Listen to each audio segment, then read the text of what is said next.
ورور جانه ځې خو ځې خو په ځان ډېر پام کوه په ځان یې سخته مه تېروه ما د قاچاقبر سره خبرې کړې دي تا ته به ښه سیټ درکړي لالا بېغمه اوسه دومره اندېښنه مه کوه صرف تاسو ما ته دعاګانې کوئ دعاګانې زه ورکوټی نه یم هسې خو مې در باندې باور دی ورور جانه خو بیا هم نه ویل کېږي ته په تیاره کې خارج ته نه ځې قاچاقي ځې قاچاقي او ویل کېږي چې دغه لارې له خطرونو څخه ډکې دي نو څنګه اندېښنه ونه کړه ولالا قربان دې شمه موږ د مجبورۍ نه ځو که اکبر ماما په ما باندې لوړ ورول نه وای ایښی نو زه به نه مجبورېدمه چې په دې قاچاقي لارو باندې خارج ته لاړ شم بس نو څه وکړو ورور جانه زموږ د کلي وطن همدا بد رواجونه دي خلاصۍ مو ترې نشته ښه لالا ما ته اجازت راکړه چې قاچاقبر به راته منتظر وي الله دې وساتم د خدای په امان لالا بخیر لاړ شئ ګوره د خدای په امان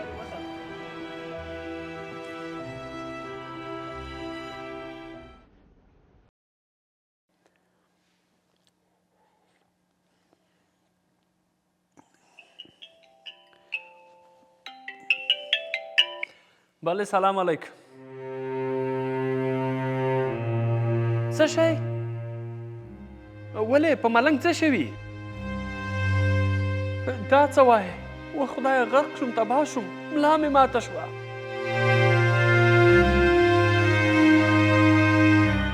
سمه ده غمې کوم زه درځم چې جنازه یې راوړم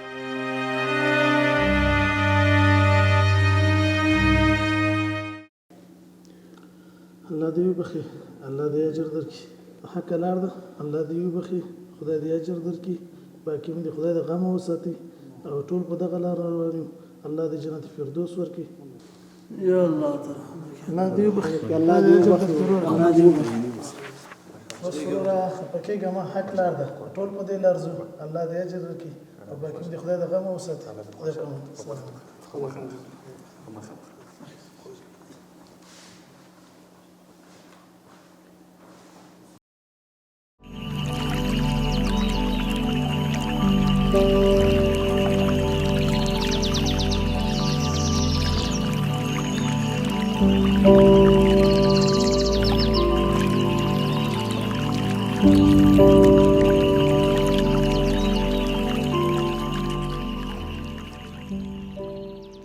السلام علیکم ګلرنګه ستړی مه شي څنګه یې جوړې خیرت دی ښه چېرته روانې په خیر والا ملک صاحب زه تر ولسوالۍ پورې روان وم په یو چا عریضه کوو خدای دې خیر کړي ګلرنګه په چا باندې عریضه کې چا سره خو به دې جنجال کړی نه نه ملک صاحب د چا سره مې جنجال نه دی راغلی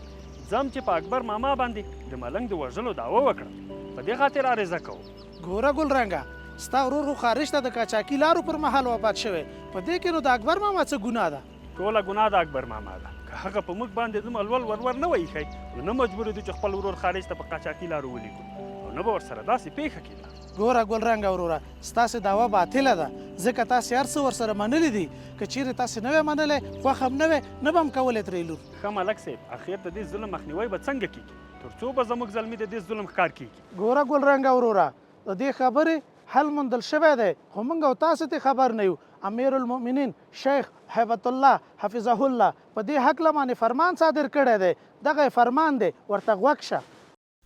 د ناسمو رواجونو په هکله د امیر المؤمنین حفظه الله د فرمان په یوه برخه کې راغلی چې له مهر څخه علاوه د ولور خوړې بابېړې تویانې او خوښي په نامه د خسرګنۍ له خوا او یا د نورو رواجونو په نوم پیسې اخیستل جایز نه دي فقهای کرام رحمهم الله یې رشوت ګڼي هر هغه څوک چې له فرمان څخه سرغړونه کوي له قانوني چلند سره به مخ شي پولیس د ټولنې خدمتګار